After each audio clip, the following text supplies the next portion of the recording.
जय हिंद फ्रेंड, स्वागत है आप सभी का हमारे यूट्यूब चैनल में। तो दोस्तों, आज अपन एक बहुत ही टॉपिक के बारे में बात करेंगे। बहुत सारे भाइयों का डाउट था कि अब हमारे एग्जाम का लगभग एक महीना बचा है, तो उसके अंदर हम क्या स्ट्रेटेजी रखें और कैसे अच्छे से अच्छा स्कोर करें। और मैं अगर मेरी बात करूं तो मैंने भी जैसे मान लो एग्जाम दिया था पीछे वाला, तो उसके अंदर लगभग जैसे मान लो 30 दिन ही मैंने तैयारी की थी, क्योंकि मैंने लगभग 2 से 3 महीने से तैयारी छोड़ रखी थी। मेरे कॉलेज एग्जाम चल रहे थे और एकदम से मतलब हमारा नोटिफिकेशन आ गया, मेरे एग्जाम हुए एक महीने बाद। तो उस एक महीने में जैसे मान लो मैंने कैसे पढ़ के कॉन्सेप्ट रिवाइज किया, मॉक टेस्ट लगाए और प्रैक्टिस करी, और उसके बाद मैंने स्कोर एग्जाम में 60.25 किया। तो मैं आपके साथ अपना एक्सपीरियंस शेयर करूंगा, तो आप वीडियो के अंदर जरूर देखना। अगर दोस्तों फर्स्टली बात करूं तो जैसे मान लो बहुत सारे भाई अक्षर की तैयारी कर रहे हैं, कोई वाई ग्रुप की तैयारी भी कर रहा है। तो अक्षर ग्रुप के अंदर क्या है, मैंने जैसे मान लो फिजिक्स है, मैथ है और इंग्लिश है। तो बहुत सारे भाई मेरे को बोलते हैं कि हमारा जैसे मान लो फिजिक्स नहीं बन रही, या किसी की मैथ नहीं बन रही, या किसी की इंग्लिश नहीं बन रही। अगर ऐसा किसी के साथ हो रहा है तो वो उस वीक वाले सब्जेक्ट पे काम करो, क्योंकि आपको बताया जैसे मान लो मैंने बहुत को देखा, किसी के 40 नंबर आ गए, किसी के 45 आ गए, और उसका एक सब्जेक्ट जैसे मान लो नहीं निकल पाया, मतलब सेक्शनल कट ऑफ में आउट हो जाते हैं। तो ये सेक्शनल कट ऑफ वाला एग्जाम में मतलब स्कोर तो अच्छा ले जाओगे पर आउट हो जाओगे तो क्या फायदा।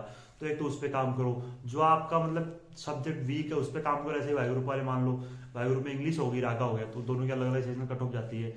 तो दोनों पे जैसे मान लो रागा में रीजनिंग हो गई, उन पे काम करो अच्छे से, इंग्लिश पे काम करो। इस तरीके से मतलब एक तो सेक्शनल कट ऑफ वाला बहुत ज्यादा ध्यान रखना, क्योंकि सेक्शनल कट ऑफ बहुत सारे भाइयों का आउट करती है, तो उस पर आपको अच्छे से फोकस करना है। और इस बार जैसे नॉर्मलाइजेशन आ गया है, तो पेपर लेवल तो इतना डिपेंड करता नहीं, के साथ ज्यादा मान लो वेरी करेगा ना, तो वो नॉर्मलाइजेशन नॉर्मल हो जाएगा, तो उससे आपको प्रॉब्लम नहीं होगी। जैसे मान लो कोई शिफ्ट टफ आई, तो उसमें नॉर्मलाइजेशन से वो शिफ्ट के मतलब नंबर बढ़ जाएंगे, बच्चों के मान लो कम नंबर आए तो उनके बढ़ा दिए जाएंगे। उस तरीके से मतलब नॉर्मलाइजेशन होगा।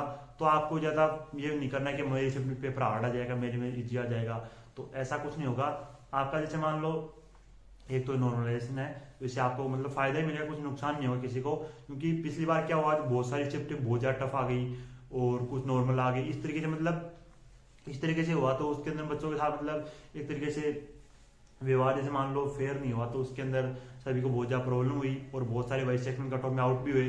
तो इस तरीके से मतलब आपको लास्ट टाइम में स्ट्रेटेजी रखनी है, अच्छे से कॉन्सेप्ट पढ़ने हैं। और बहुत सारे वैसे मान लो पहले से तैयारी कर रहे हैं तो लगभग उनका सिलेबस कंप्लीट हो ही चुका है। तो अगर उनका सिलेबस कंप्लीट हो चुका है तो अब मॉक टेस्ट लगाओ लास्ट टाइम के अंदर। एक तो फटाफट अपने नोट्स रिवाइज करो पीडीएफ से या कहीं से भी, और मॉक टेस्ट ज्यादा से ज्यादा लगाइए, क्योंकि मॉक टेस्ट अंदर कॉन्फिडेंस देते हैं कि अपना इतना स्कोर जा रहा है और इतने मतलब अपने नंबर आ रहे हैं। जैसे मान लो मैं मॉक टेस्ट लगाता था तो मेरी स्कोर रहता था 50, 55, 58, इतना स्कोर रहता था मेरा।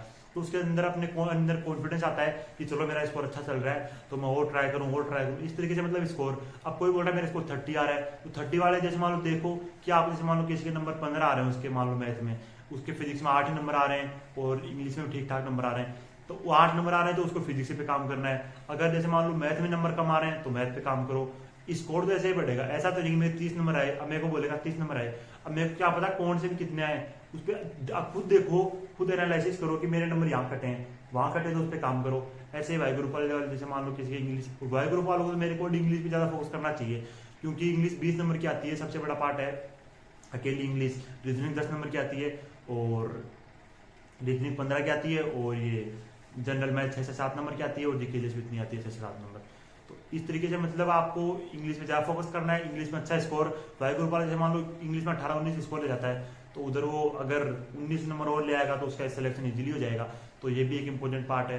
तो मतलब लास्ट टाइम चल रहा है, तो आप एक तो कौन जैसे मान लो बहुत सारे भाई मेरे को बोलते हैं कि मैंने पूरा सच पढ़ लिया, सिलेबस पूरा पढ़ने के बाद भी उसको याद बहुत सारी कम चीजें हैं। तो जो चीजें जैसे मान लो आपको याद नहीं है तो उन पे आप काम करो, उसको एक बार रिवीजन जरूरी है। लास्ट टाइम ऐसा मत करना नई चीजें कम पढ़ना, पर रिवीजन पहले वाले का ज्यादा करना। जैसे मान लो मैंने 5 चैप्टर पढ़े हैं तो 5 का रिवीजन अच्छे से कर लेना, पर नई चीजें बहुत कम पढ़ना है। फिर ऐसा कुछ कि कोई नया चैप्टर जो मतलब आपको आता ही नहीं, आप उसके पीछे पड़े हो कि मैं पढ़ लूँ ये पढ़ लूँ, मतलब चीजें कम पढ़ लेना, पर रिवीजन बहुत ज्यादा करना। क्योंकि जैसे मान लो आपने 5 चैप्टर पढ़े, आपने उनका रिवीजन कर लिया, तो कम से कम उनका क्वेश्चन तो गलत नहीं होगा, और आप पढ़े जा रहे हो, आपको पीछे वाला भूले जा रहे हो, तो ये गलती बिल्कुल नहीं करनी है। और इंग्लिश में जैसे मान लो ओकेब है, तो ओकेब पे अच्छे से फोकस करो, ओकेब को रिवीजन, वो ओकेब भी एक रिवीजन पे ही डिपेंड करती है। जैसे मान लो कितना रिवीजन करते हो, पेजेज है, पेजेस की सेट सोल्व कर लो आप जैसे मान लो पेजेस से कोई भी सेट सोल्व करोगे तो उसके अंदर जैसे मान लो आपको पता चल जाएगी अपने पेजेस का क्या चल रहा है। और अगर आपको जैसे मान लो मॉक टेस्ट लेने हो तो आप परीक्षा ऐप पे ले सकते हो मॉक टेस्ट, उसके अंदर 499 वाला 1 ईयर का जो सब्सक्रिप्शन है वो आपको 40% डिस्काउंट पे RWT40 इस कोड से आपको 40% डिस्काउंट में मिल जाएगा। तो मतलब आपको 300 रुपये का मिल जाएगा। तो अगर कोई भाई को जैसे मान लो लेना हो मॉक टेस्ट, उसके अंदर खूब सारे मॉक टेस्ट हैं सभी एग्जाम के, और अक्सर के जैसे मान लो 60-70 मॉक टेस्ट है उसके अंदर, इस वाले पहले एग्जाम के पढ़े उसके अंदर। तो अगर किसी को लेना हो तो ले सकता है, मॉक टेस्ट के लिए अच्छी प्रैक्टिस है। और लास्ट टाइम में मॉक टेस्ट अगर आप लगा रहे हो तो आपको लगानी है, कहीं से भी लगाओ, अच्छे से तैयारी करो। और जैसे मान लो मेरी ये स्ट्रेटजी पे लास्ट वीडियो है, क्योंकि अब हमारी ज्वाइनिंग हो जाएगी, और तो इसको प्लान को फॉलो करना, और अच्छे से अगर आप इस प्लान को फॉलो करोगे तो एग्जाम बहुत अच्छा स्कोर जाएगा। और अपने मतलब माइंड को स्टेबल रखो, ऐसा नहीं है कि डिमोटिवेट हो रहा है कोई, मेरा स्कोर नहीं आ रहा। अगर किसी का मॉक टेस्ट में स्कोर कम भी आ रहा है तो उस पर काम करो, अभी तो टाइम है। 1 महीने में जैसे मान लो पूरा सिलेबस रिवाइज कर सकते हैं अगर चाहे तो अपन, तो टाइम ज़्यादा दो और अच्छे से मतलब रिवीजन करो, कॉन्सेप्ट पढ़ो, और फिर मॉक टेस्ट लगाओ। और स्कोर कम आ रहा है तो उस पर काम करो, गलतियाँ कम करो और उनको अच्छे से काम करो। अगर आपको और कोई भी डाउट है पढ़ाई से रिलेटेड तो आप कमेंट कर सकते हैं। इस वीडियो के नीचे मैं आपके कमेंट का रिप्लाई देने की कोशिश करूंगा। और वीडियो को जैसे मान लो लाइक कर देना, चैनल को सब्सक्राइब कर देना। जय हिंद फ्रेंड्स, थैंक यू।